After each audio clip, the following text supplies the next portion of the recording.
I'm Charles McFarlane, a costume historian and journalist, and today I'm going to be talking to you about the OG 107 fatigue trousers.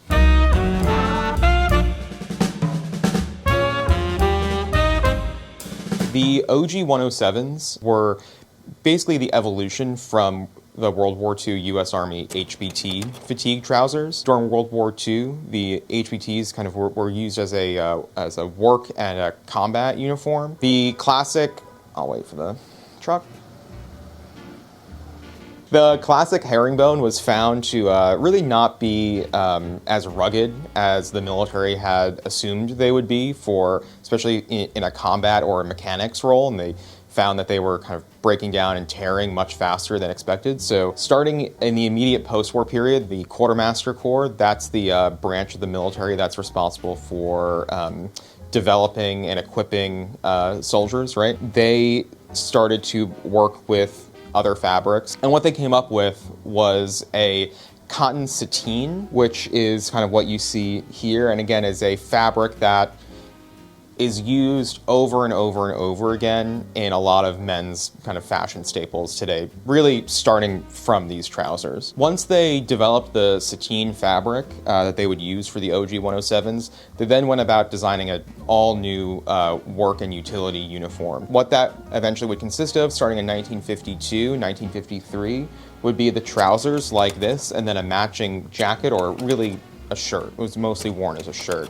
And again, like those are also, you know, kind of constantly riffed on, and really like when you think of a classic, you know, army shirt, that's what that is. The OG 107s, kind of as they're colloquially known, are probably the most reproduced and riffed on military garment. Companies like Orslow, the Real McCoys obviously does reproductions of these.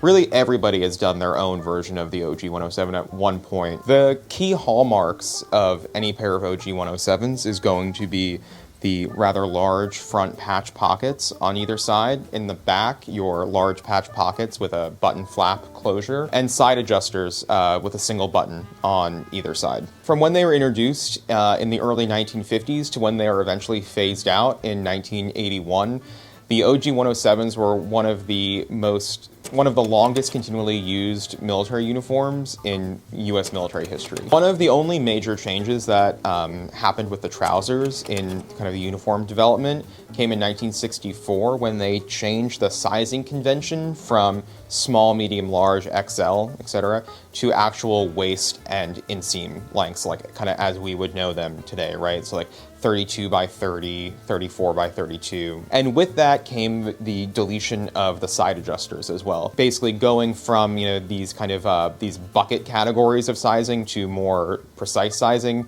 This also happened at the same time that changes were happening to the jacket, which again changes from a small, medium, large to, again, how we would size shirts. The only other real change that happens is starting in the early 1970s when the OG 107s begin to be replaced by OG 507s. The OG kind of followed by a number code, that's just really referring to the color. In this case, it's referring to a slight color change, but also a change in fabric makeup. So the OG 107s are 100% cotton, and like kind of you can see that on original pairs like this, that like, you know, they fade and break in beautifully.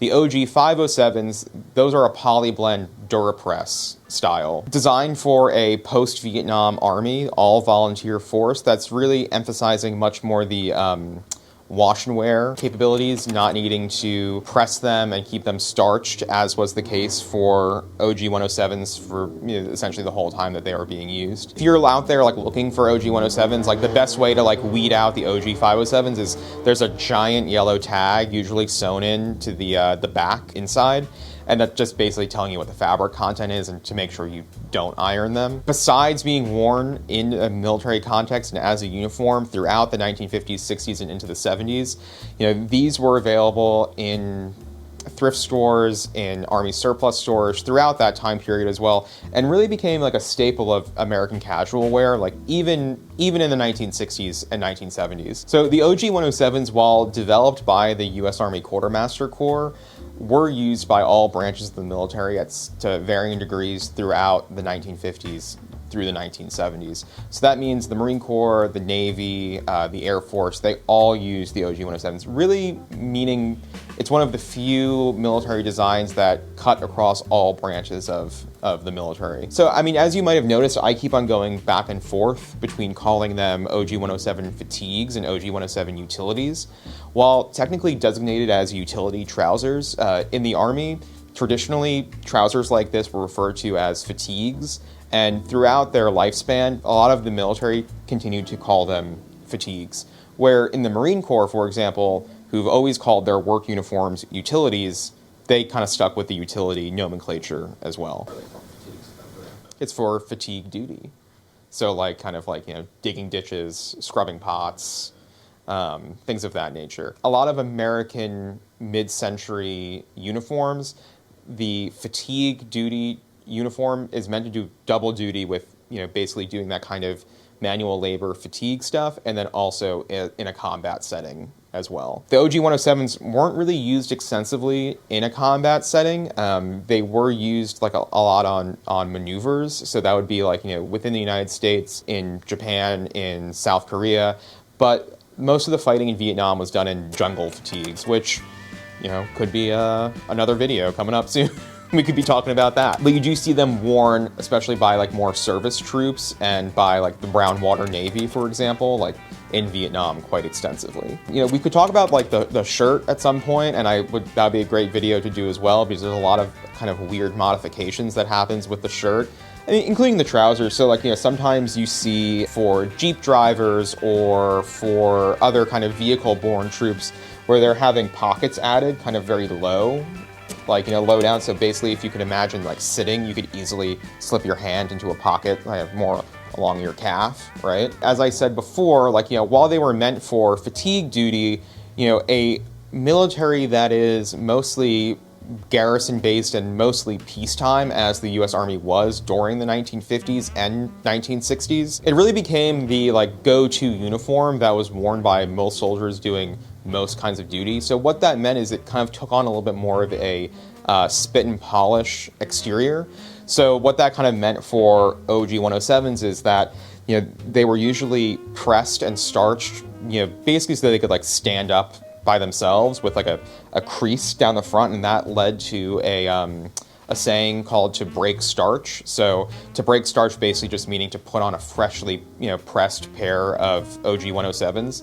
In certain cases, you know, soldiers were expected to break starch every day, or sometimes multiple times a day for officers.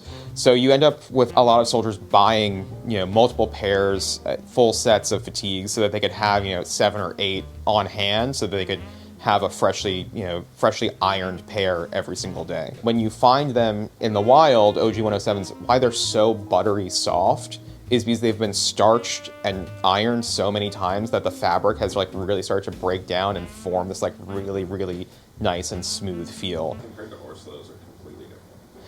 Yeah, I mean, like the Orslo ones, which obviously are not like a one-to-one reproduction, but are made out of a like reverse sateen, like these, kind of have a lot of those like similar hallmarks. I'm sure if you ironed and starched the out of those enough times, they will be just as as buttery soft as these as well. Do you have any questions for me? I mean, the biggest one was the fatigue one. I was like, it's just like sleeping here. So often the case, like with these kinds of uniforms, they like are using kind of archaic ways of describing like what they're doing, right? Like to do fatigue duty. I mean, fatigue uniforms go back to, I believe, the you know, 18th, 17th century, right? So it's like that's kind of how long that word is being used to describe a uniform for manual labor. So yeah, not exactly what we would call it now. Well, thank you so much for joining us today to talk about the OG-107s. I'll be back soon to talk about another piece of military uniform history.